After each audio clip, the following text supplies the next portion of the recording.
A new formal agreement between Conservation Ontario and the Great Lakes and St. Lawrence Cities Initiative marks a new era of partnership to protect local shorelines from flooding, erosion, and severe storms. We're joined by Rob Foster and Sandra Easton. Rob, what does this agreement actually entail? What's the NPCA's role in this?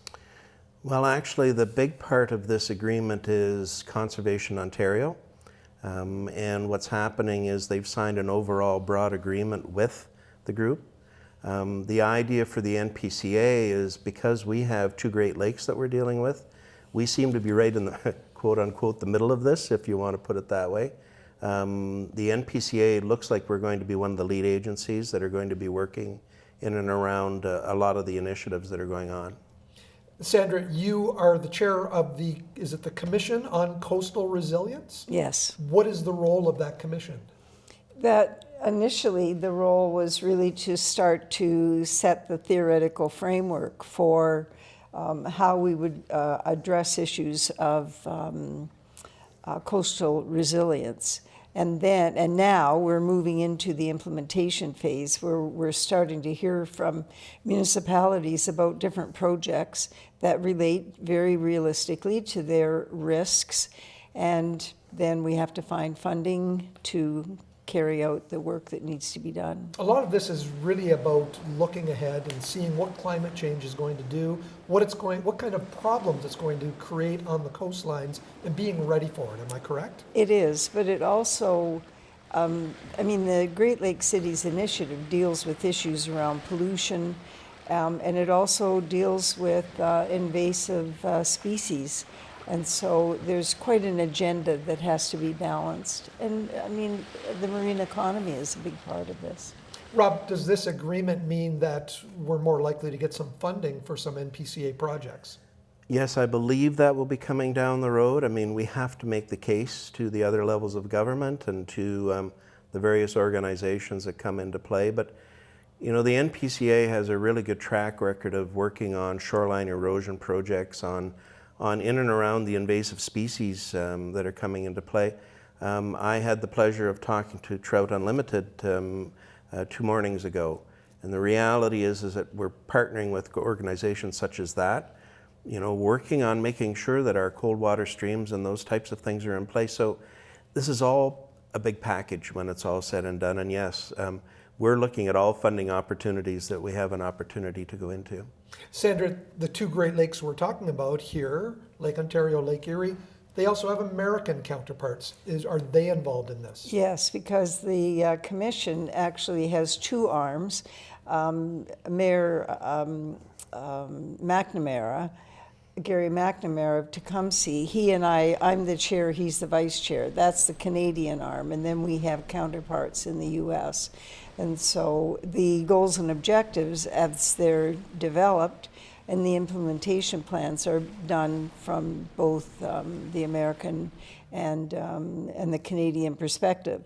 And we have opportunities. There was in January a great lobbying effort that was made in Washington, and Canadian mayors go to that as well. We'll be going to Ottawa in April. We'll be there to lobby once again. Vance Badaway is a great advocate, but we also have many other mayors in the area. Mayor Matt Cisco, he's the treasurer of the Great Lakes Cities Initiative at the moment, but it also historically has involved Tim Rigby, for example. Right. He was one of the founding members. The two founding mayors were from the United States and Canada, obviously, David Miller from Canada. But these, Wayne Redekop, for example, he's been involved. Mayor Sendzik, he was involved. So there's always been this great relationship.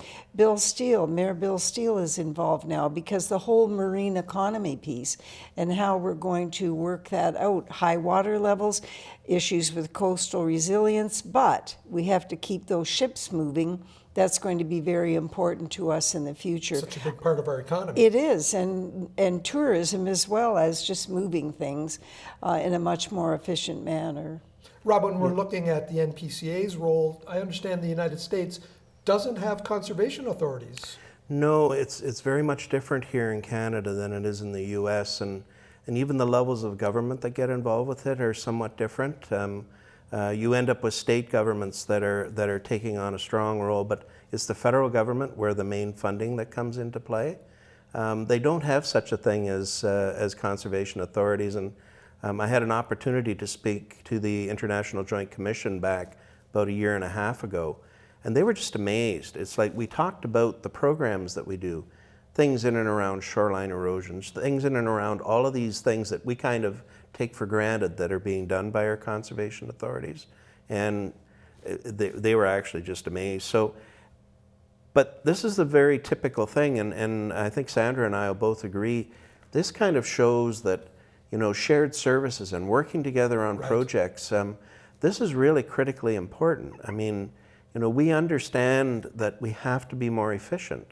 We have to be making sure that we are, you know, getting the best bang for any dollar that's being spent, you know, in and around the environment, in and around, you know, other services that are coming into play. So I think this part and parcel is one of the really good things that's coming into play. I think this is a positive example of that. Sandra, now that this agreement has been signed, what are some of the next steps? What are some timelines that we can expect to see some things taking place? Well, from the Canadian perspective, of course, the Canada Water Agency is very new. That was announced in 2023. And so all of the priorities that have been identified, and they have been very carefully thought through and detailed, everything now has to be fed through that funnel. And but the focus, and this is where we'll be keeping our attention, is we want to make absolutely certain that the priorities that we've set are the priorities that are being not only discussed and fleshed out, but those are the priorities in the basin that are going to be funded. I wish we had more time to stay here and talk about this. It's a great, these are great initiatives. We will talk again in the future. Rob, Yes. Sandra, thanks for coming in today. Thank you very much. Thank you very much.